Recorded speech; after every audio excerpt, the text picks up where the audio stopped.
digging deep for this video. It is my experience that there is a time to chase and then a time not to. And I really have learned how to do that by reflecting internally. I mean, first of all, however, in my life, I have found that when something is really important, I will chase it with everything I have. I've always identified with a lion. So I know that I have a lion's heart. A lion knows when to chase. A lion knows how to hunt. And a lion knows when to just fall back and observe and watch and listen. A lion knows when to attack. A lion knows how to eat. And that is me. Honestly, when I want something, I do most of the time get it. I do whatever it takes to get it. I might change my mind, or something might happen that I'm powerless over. Of course, I'm not God, but usually when I want something, I get it. One time a sponsor told me like it was a bad thing. She said, Tina, you'll do anything. You go up, under, over to get things, right? And I was like, well, yeah. Isn't that what you should do? If you want something, go get it. So I haven't always been that way. I was timid for many years. But I think maybe working in prison taught me that. As in prison, you can't just hum and haw on things when you work in prison. You know, when it kicks off, you gotta act, and when you really need to do something, when you need to get something done, you've got to come up with a way to do it. Seemingly impossible or not. It's crazy stuff happens in there, and you have got to go up, under, over, and figure out ways to get shit done so that people are safe and your job gets done. So you got to know what the rules are, and in order that, when you can break them. Sometimes rules got to be broken in order to be helpful, in order to achieve an objective. Got to know when to do that and when not to. So when I worked in prison,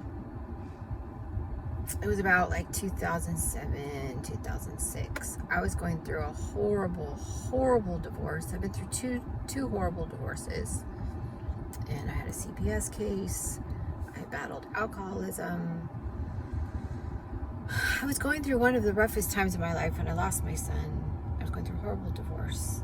And this officer walked by me, who I'm now married to.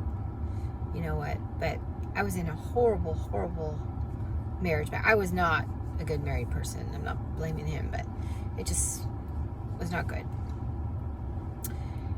And I was alone, on my own, and I saw this person walk by that I really admired and respected.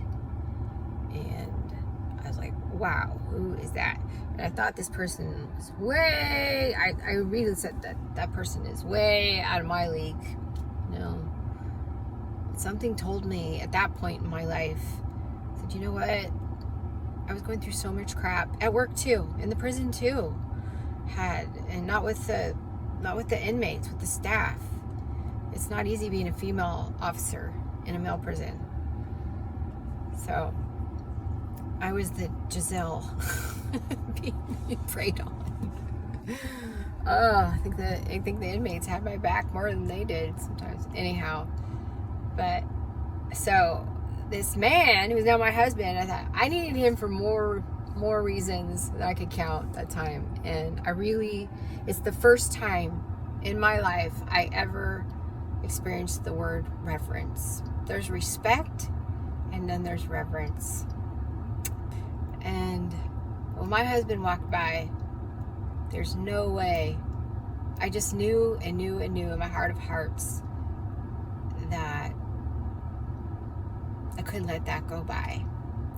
So I believe if something really, really means a lot to you, then you chase that shit and you go get it. You know, if God really puts it strong on your heart, don't just wait for stuff to happen, because sometimes it won't come around if you just wait for it.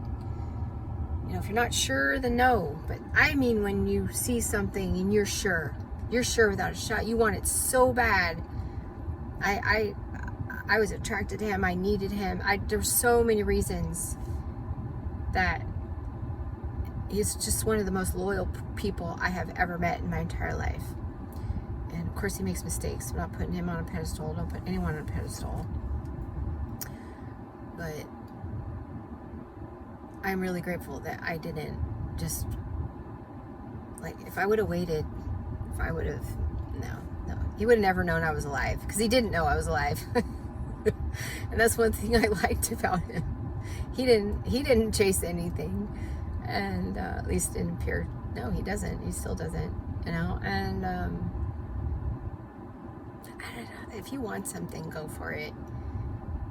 And it just depends on how much it matters to you. Can you afford to let it go by?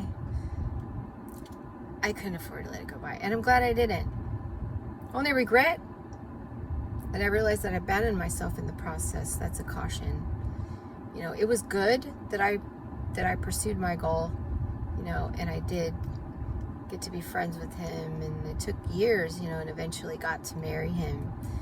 You know, I had to learn about him.